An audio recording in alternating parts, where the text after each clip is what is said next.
Hey, I'm Mitchell and welcome to another video in the RSP Education series. Have you ever wondered what really powers your devices? How voltage, current, watts, and resistance work together to make electricity flow? Whether you're an engineer, an electrician, or just somebody who loves to understand how things work, this is the video for you. Today we're breaking down these fundamental electrical concepts in a way that's clear, practical, and very easy to remember. We'll cover how voltage pushes, how current flows, how watts measure power, and how resistance holds everything in check. Stick around because by the end of this, you'll not only understand these terms, you'll know how they apply to real-world circuits and why they matter in everyday life. If you like this kind of content and want more educational videos, please like and subscribe. Also, this video is for educational purposes only. Always consult a professional for your application, since RSP Supply is not liable for any misuse of this information. With that said, let's get right into it.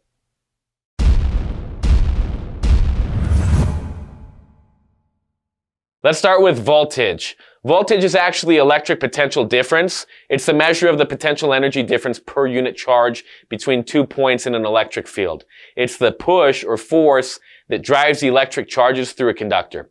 You can think of it as the water pressure in a hose before opening the valve. Some key points about voltage is that it's scalar quantity. It has magnitude but no direction. In physics, quantities are classified as either scalars or vectors. Scalars have only magnitude or size. For example, DC voltage and current. Vectors have both magnitude and direction. Direct current, DC voltage and current are scalars because they only have magnitude. For example, 12 volt DC or 5 amp DC. They do not have a direction that changes with time. It looks like a flat line. On the other hand, alternating current, AC voltage and current, these are vector quantities because they have both magnitude and phase angle direction. AC waveforms oscillate over time, meaning they can be represented as phasors or a type of rotating vector in a complex plane. Now current.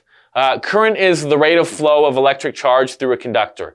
It represents the movement of electrons in a circuit. Think of it as the actual water flow when the valve is opened.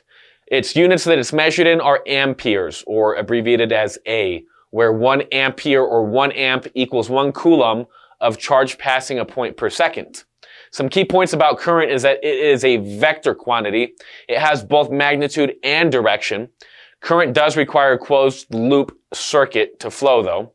Electrons actually move from negative to positive terminals because they are negatively charged and attracted to the positive terminal.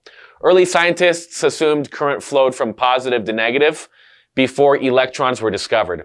This wrong assumption became the standard in engineering, so we still use conventional current flow, which dictates positive to negative in circuit diagrams. However, actual electron flow is negative to positive, as we now know, is the real movement, but conventional current, positive to negative, is still used in calculations.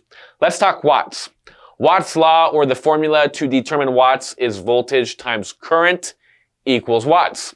It is used to determine how much energy a device consumes. It also ensures proper selection of power supplies, resistors, and electrical loads in automation systems.